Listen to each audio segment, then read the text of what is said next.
DFS podcast with hosts Jon Impemba and James Grande.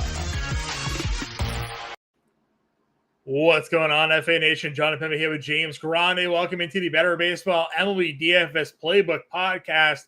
We are here recording on MLB trade deadline day.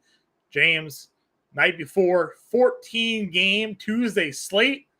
We'll be live 5 o'clock Eastern up until the 6 o'clock hour, which is when the MLB trade deadline ends. So we'll be live doing a DFS show with an hour's full of what is essentially going to be a trade deadline show because no doubt about it, of the 14 games playing, 28 teams on the slate, there are players in the player pool that will, in fact, for surely be dealt, which that will be changing the way we have to approach. We know there are a lot of buyers and a lot of sellers. Even as we were doing the live stream for Monday, players are being traded. As we got off the live stream on Monday, Marcana got traded from the Mets to the Brewers. We were on when we saw Josh Rojas and Canzone get traded to Seattle for Paul Sewald. So even while we're recording this show, it would not shock me if a trade was made as we break down this 14-game slate. So please definitely tune back in 5 o'clock Eastern time here on the Better Sports Network and Fantasy Alarm social channels. We'll have you updated with all of the news that happened throughout the day. We'll be giving you plenty of updates for the DFS slate that's going to be here. I would bet like DraftKings is going to have a whole bunch of players plastered in red saying like they're not going to accumulate points tonight. So all of that is to be important here. On the plus side, the deadline will pass before roster lock, so you don't have to worry about any of that going on here. And worrying about your players not being in lineups. We'll have all that trade news well before roster lock hits. So before we dive into tonight's 14-game slate, shout out to Real Time Fantasy Sports. Go to rtsports.com/alarm. Promo code ALARM23. New users get a 100% deposit match up to $200 on their first deposit. See the QR code down on the screen for those of you who are watching. You can scan that, take advantage of it. They have they have DFS Pick'em contests where they give you player projections. You decide if you want more or less on those projections. They also have, of course, seasonal and best ball, football, fantasy football contests. I think they have basketball contests there as well. It's coming around. You can get involved in their fantasy football championships and to use your deposit for that as well. So take advantage of everything they have going on at Real Time Fantasy Sports. Again, go to rtsports.com/alarm to take advantage of everything they got going on over there today. That said, let's turn our attention over to this DraftKings slate. 14 games on tap here, James. How do you want to kick it off tonight? Pretty hard not to look at Spencer Strider. I know, the home run ball has bitten him quite a bit, John, but he's given up 4 home runs his last 2 starts and still has 26 and 27 fantasy points in those 2 games. Yeah. So Strider against an Angels lineup that's striking out more than anyone else against right-handed pitching is where I'd like to start a pitcher. Framber's been bad. Like, I don't know if you need to go there. Weird, right? Like maybe he's not fully recovered from like that ankle that he had. He had that ankle injury that was hampering him, and he missed the start. I mean, this is not Framber Valdez, and if it is, Houston's in trouble. Yep. Because the Rangers are getting all the starters, and they're falling behind there in the West. So if they can't get Framber Valdez back on track, I mean, Texas, Oakland, LA, Seattle, St. Louis, all kind of doing the damage here. Strikeout numbers haven't been that great outside of LA because they strike out to everybody these days. But I'm with you. Like, if I'm going to spend up, I'm going to take the guy that even when he gets hit, he's giving me 30 fantasy points, right? Because if he doesn't get hit, he's giving me 50. So, what do we talk about? The Angels right now, I think it was like a 28% strikeout rate the last 2 weeks against right-handed pitching. Strider could be giving me 15 Ks in this outing. Yeah, this is a upside Strider spot. And then you look at the rest of the top tier. I'm just moving on.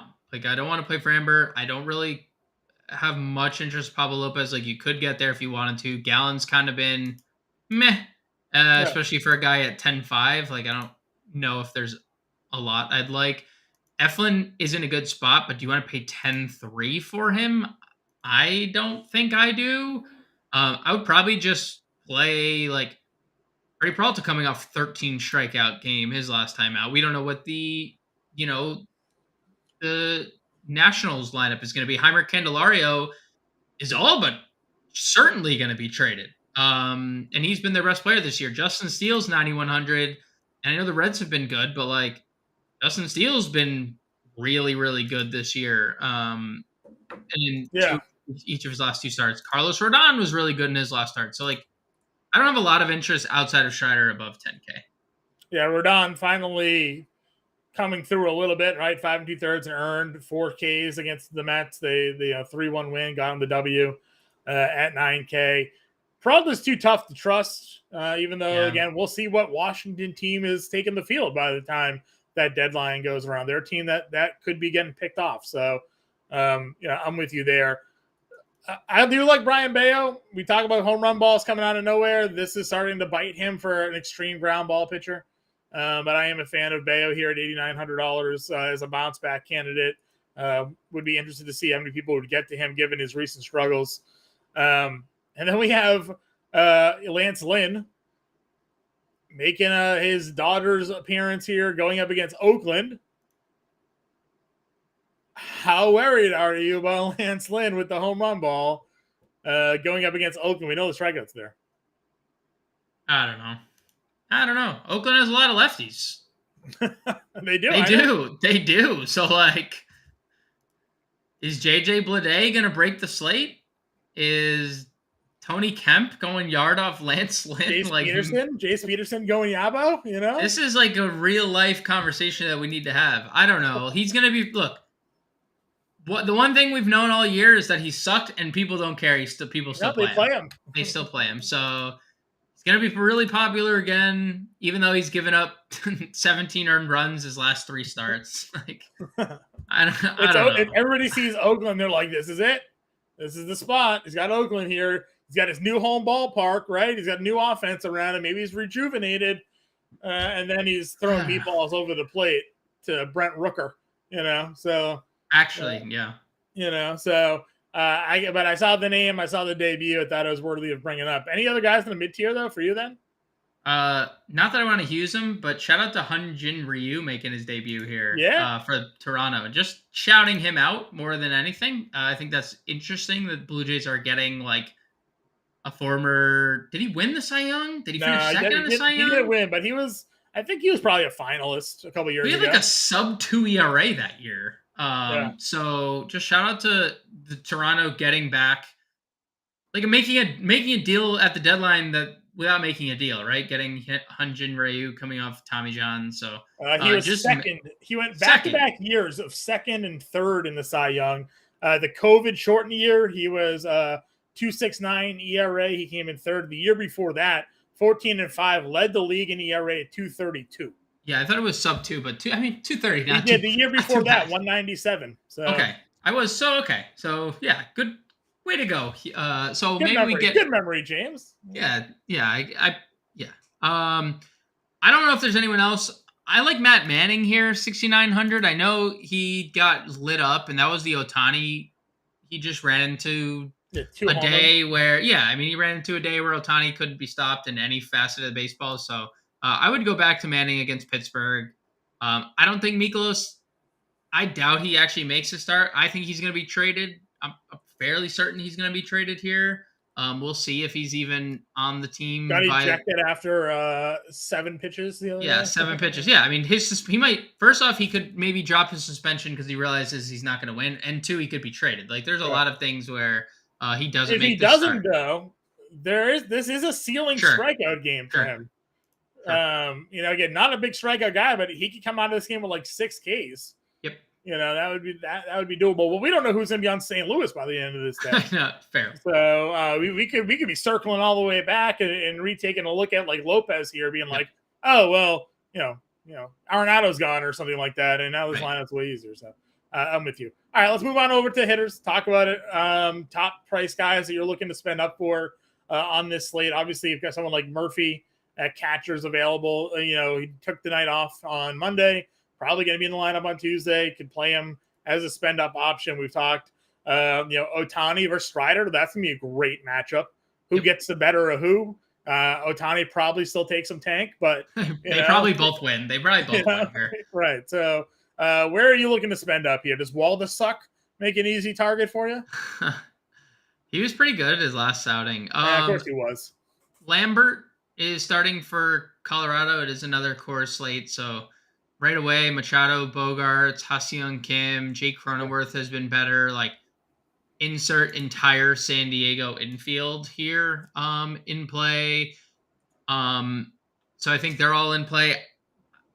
Look, Mets, we don't know what they're going to do. They're a mess. But Zach Greinke is taking the mound for Kansas City. He has been bad against lefties. Lindor is 5,200. He's been better again, like homers in 2 straight going into this game because they're off on Monday. Sure. So I like Lindor. Bobby Witt's here against Quintana. Yeah. So Witt. I was actually kind of interested in Quintana a little bit. He pitched well his last start, so I wouldn't be fully $6,100 for him against Kansas City. So I wouldn't be fully against going to Quintana in this spot. The Waldesuk thing is interesting. Muncy again double dong the other day. Like, all these infielders for LA are like, the good ones are lefties, Muncy and Freeman, but like Waldechuk hasn't. You could play WD Smith. He left the other day, so we'll see if he's going to be in the lineup. We'll see if Betts is playing too. He got scratched due to ankle soreness, but the guy's a 400 ISO versus lefties. So the lefties for the Dodgers, or the righties for the Dodgers, even the lefties for the Dodgers, all in play. So there's a lot of really interesting spend ups on this. Ozzy Albies with the lefty splitting and Sandoval. Yep, sure. And he's like, and Riley to that extent, they've both been dominant against lefties. Like, Sandoval is, and there's a reason why they went out and acquired all these people. Like, and they acquired Giolito. Like, you can't go into a playoff series with Patrick Sandoval potentially making a start. Like, that's not a good thing. I agree with you.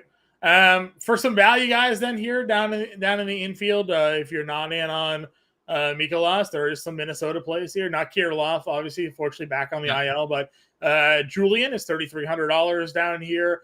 Jimenez, talk about Framber struggles, and Jimenez being a lefty that's hammered lefties.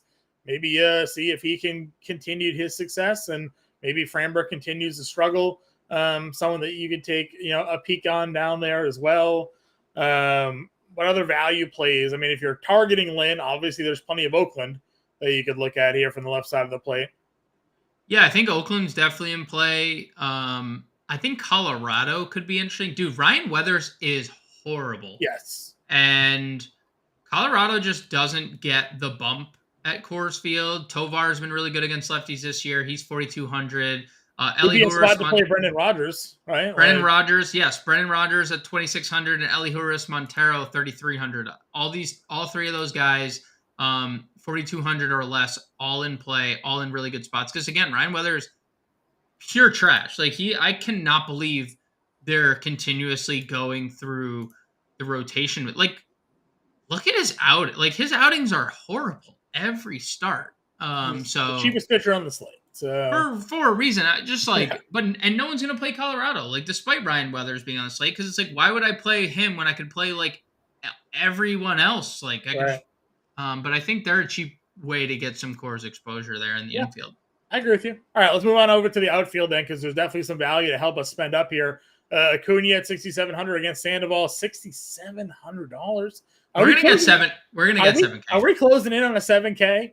Yeah, this is gonna be like that time where, like, was it Harden or Westbrook finally hit like this 15K price tag, whatever it was, and you're like, oh boy, I've never seen this before. I think we're coming close to a 7K outfielder. And you had to play him. You had to play him. That's at least the difference between baseball and NBA. You knew that those guys were getting their stats. Acuna could, in fact, give you a 0. It's unlikely, but he did here against Milwaukee. He went 0 for 5. Right. So, right. I agree. 67 for Ronald Acuna. We talked Ohtani already. You have Soto, $6,300 in Coors. Judge at some point. Gavin Williams is pitching against Jordan and Tucker here. So a lot of good options up top. Yeah, I think Soto stands out to me right off the bat, just with how good he's been in Coors Field. Gets Lambert on the mound. I think he is probably my favorite 6K option. You can obviously play anyone up here, including Luis Robert. John Gray got shelled again in his last start. Yeah, he felt something has happened to him. Yeah, How good he started to where he's at now, man. Yeah, it's insane. So I would definitely get to some Soto, some Robert. I don't know if like what else in the 5K, John Bellinger. They said they're not trading him. He's Yeah. 5,200. He gets lively here. No one's gonna play Toronto against Bradish, but I think you could. No one's gonna play Toronto now. Was that a Springer comment? Because he's won for his last 39. Like No, I just can't. They moved him all the way down, but I'm just saying in general, no one's gonna play him. No one's gonna play him. So. Yeah, no. Price point wise, I mean, if you're, I guess these days you don't even need to play Springer as part of your Toronto stack. You just play Whit Merrifield instead. you just plug and play Whit. You just play Whit Merrifield instead. So we'll see what happens with Boston bats. I mean, they got Miller here. Is this his first start back or second? He missed. He was on IL for a bit. I think he went through the rotation. This is his fourth start. Yeah. Okay. He was shelled. 4 home runs against Minnesota. Okay, yeah, I know he missed time, so he's made a handful of starts since then. So we'll see. Interesting spot for Boston, but Yoshida here is a pretty good price tag. We'll see who's on this team come the end of this day as well.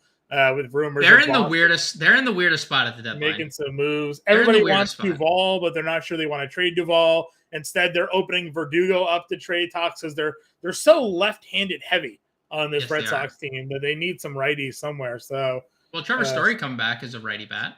Yep, Story will come back. Yeah, I mean, that way you won't have to worry about Yu Chang and Pablo Reyes in your lineup at the same time. Story will play one of those 2 positions. So, yeah, I'm with you there. But mid-tier wise, some interesting spots. DraftKings can't figure out that Randall Grichuk doesn't play for Colorado, even though it's been like 3 days since the trade's been announced. So. We'll see what happens there. Nimmo, 46. Yep. Good yep. spot. Lefties against Greinke. Riley Green, 4,500 against Oviedo. Yes, lefties against Oviedo. Right. That's it. Lefties against Oviedo is a great spot, which means Carpenter's down here somewhere. He's been. I know he's been bad, but they're all bad. It's Detroit, so so you close your eyes, you click play. Santander is better against lefties. I like him against Bassett on Monday because Bassett sucks versus lefties, but Santander's a switch hitter with his power coming against lefties. We didn't talk Mountcastle. As bad as Mountcastle's been, Mountcastle's numbers against lefties are still really good this year. Yeah. So, Ryu's a little rusty at all. Santander, Mountcastle, some guys in Baltimore that hit lefties could be in play here tonight as well. Yeah, I'm okay with Santander. This is definitely the better split for him. This is a good tier for guys. Santander, really good. Osuna has been Eloy Osuna has been really good. Jarren Duran, especially if Miller's going to continue to struggle. I like all these guys. Frelick under 4K, Profar under 4K. Nolan Jones was 4,300. That's another guy. If they do look, they're trading off everyone. Like, there's no reason Nolan Jones shouldn't play every day. If now the cramp thing is weird that it kept him out of the lineup for a full day. Like, how long are you cramping for, dude? Like, you left Sunday's game. Drink some water. Yeah. Drink some water. Like, what are we doing? Remember when Brian Reynolds was like a 6K player? Yeah. I traded for him in FJ. You want to know who I traded for him? Or what traded away for him? I'm worried to hear. Yeah. What was it? I'm not going to tell you because I'm so sad about it. No, I traded Nolan Arenado. Oh, man.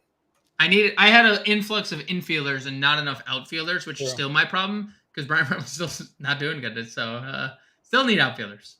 Could be. Series versus Rodon, maybe? Yeah. Series against, just power. He might be bat flipping against Rodon. You don't know. He could very well be. Yeah, he could. Rodon looks like a guy that Siri would be bat flipping against. Yeah, him and his very vocal wife on Twitter. I don't know if you. No. The Rodons have very vocal Twitter accounts. Okay. Any other value guys down here for you? Let's bury the lead. Oakland, right? Sure. JJ Bleday, 3K. Brent Rooker, 33. Seth Brown, talk about only hitting home runs. He has 65 Ks in 61 games, 10 home runs. Like he Yep. just hits home runs. So like all these Oakland outfielders under 4K. Kemp, Laureano homered in chorus the other day. Like Where's Rooker priced at? 33. Okay, yeah. And he's been good. And granted, 3 games in course gets you going, but it's been good. He's been better. Yep. Kepler's down here at 31. Oh, we have a big trade. No. Heimer Candelario No. to the Chicago Cubs. What? The Cubs are going for it. What? I love that deal. Is this a real trade? Passan, I didn't get my Passan push notification. It is a Ken Rosenthal trade going to the Cubs. I have to say, John. Who's coming back? I love it. You know where the Cubs sucked? They were playing Patrick Wisdom and Miles Mastrobuoni at third. Yeah. That's a great addition for a team that has won a lot of games lately. They're in a winnable division. I'm so upset. I know. I'm sorry. I'm sorry that that Candelario, but he's going to a better lineup. He's going to a much better lineup. True. It's true. All right. Well, then who's playing third for the Nats tonight? I guess that's the question. Yeah, we'll see. We'll see who's going to be in their lineup playing third base. All right. Heartbreak. I wonder what they're sending back. There's your passing. Yeah, I know. I guess I should turn my noties on for Rosenthal too, right? I only have him on. Yeah, you got to do Rosenthal noties too. All right, let's build our lineup here. I'm all depressed. Sorry to hear that. My favorite National stack is falling apart in front of my eyes here. Oh, we're never playing Nationals again. We're not going to be able to. They're going to trade them all. They're all going to be gone.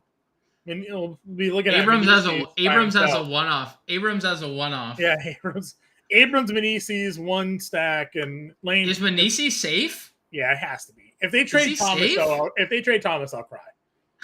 If Lane Thomas goes somewhere, I'd be upset. Unbelievable. Ildemaro Vargas, by the way, is probably going to start at third. If he's not traded, who knows? It's true. That's true. All right, let's build a lineup. We're going Strider here, I imagine, right? Yeah, let's go Strider, and let's get us. Do you want to punt with Quintana? Quintana? Yeah, I agree. We were both going to the same place at the same time, so yep, that one works for me. Let's go here. Value. What's your catcher spot? I'm looking Murphy again, $2,400. Probably. Would Omar Narvaez play against Frankie, or would they go with? They might. Yeah, they actually played both catchers last. Or no, they didn't. They might go Narvaez. I know he's a favorite of yours. I did the stream I did with Fancy last week. I gave you a shout. Thanks. He was my favorite guy 3 years ago. He was so good though. Bayo hasn't been great as much as you like him, and he is a good pitcher. Well, he was very good for a while. He just gets a one big home run. Like the Atlanta Braves game, the 3 runs he allowed was just a 3-run home run to Ozzie Albies. That was it. Just one big swing. That's been the problem for him lately. So, all right, I'm willing to spend down here. Let's go. We'll go Murphy again because we're not playing Bayo. So, where is he? $2,400. AJ Pollock going to the Giants. He hits. I mean, they need someone who hits lefties, right? They have nobody who hits lefties. So yeah. So live trade breakdowns as it happens here. We're not even close to the deadline yet. So see what else happens. All right, Murphy 24. First base position here. What was our top stat? What did we decide on as our top stack tonight? San Diego Padres, or the depending on who's in for the Dodgers. Sure. They get Waldichuk. We also didn't talk Texas, but Jesse Schultz is expected to start. We don't know who's going to start. He may or may not. Colorado's a good value stack for us. Atlanta's a really good stack against Sandoval. The Cubs against Lively. Now adding Heimer Candelario, I assume he's in the lineup, would be a very interesting We probably spot. won't be able to use him though, right? I don't know if they'll change his team quick enough. The Angels were on Monday slate. Like you could use Grishik and Crone for the Angels. Well, then how are they showing up as the wrong team on this slate? Well, that's the DraftKings. That needs to be fixed. I mean, what are we doing? I'm fine going Padres again. That's fine. Kim, Soto, and who? Cronenworth or Gary? Yeah, well, we use Murphy, but I can go Gary. That's fine. No, I mean, the Murphy value is pretty good. I don't think we're going to be able to afford much. Here's the issue. We don't have money. We're playing Spencer Strider. True. So I think Brendan Rodgers at second base, probably better than Kim, just given the price. Sure. Like $2,600 gives us a lot of value. We could play a one-off Soto in this game. Yeah, I'm down with doing a one-off Soto. That works. Want to go? Would you do? I mean, are you in on Ryu? Would you want to go like Mountcastle, Santander? I would play a two-man stack. Yeah, I mean, Hyunjin is gonna be good, but he's coming off Tommy John, right? So we have no idea how good or bad he's gonna be. Yeah, I mean, just to kind of, again, I know Mountcastle's has not really come through this year as many had hoped. Ballpark certainly not doing him any favors there, but you look at his splits this season going up against left-handed pitching, and they've still been pretty elite. Let's see, lefties, 319 batting average on the year against left-handed pitching, a 341 ISO, 417 WOBA. So he is just hammering lefties still. So two-man Santander Mountcastle gives us 4,100 to play third, short, and outfield. Third, short, outfield. Let's look at shortstop value. We're going to have Luciano again, but he gets Gallon. Don't love that.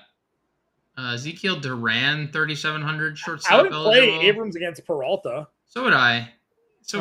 I would play pretty much any. Peralta, I like where the upside he provided last start. But again, start to start. Jace Peterson at third, John, 3,100. Yeah, I'm down. Yeah, I'm down. Definitely down to get a guy against Lynn. So that gives us a $5,200 outfield spend here. Could go Bellinger against Lively. That's where I was going. Okay. So there's an example lineup that we got out here for this slate. Again, James and I will be back live at 5 o'clock Eastern time, right in the thick of it. And it will be an hour until the trade deadline comes and goes. So I would imagine when we go live at 5 o'clock, there'll be a lot to talk about happening at that time. So to recap the lineup we got here, there's Strider, Quintana, Murphy, Mountcastle, Rogers, Peterson, Abrams, Soto, Santander, and Bellinger here for the first look at Tuesday's 14-game main slate. James and I will be in our Discord. If you're not yet a Fantasy Slam member, go to fantasyslam.com/all-pro. Become a member of the all-pro team here. You got a 7-day free trial. You get access to all of our content and our premium Discord channel there as well, along with the Fantasy Football Draft Guide, now live, being updated daily as the news breaks, and getting all the news updates happening there. So find us there. Find us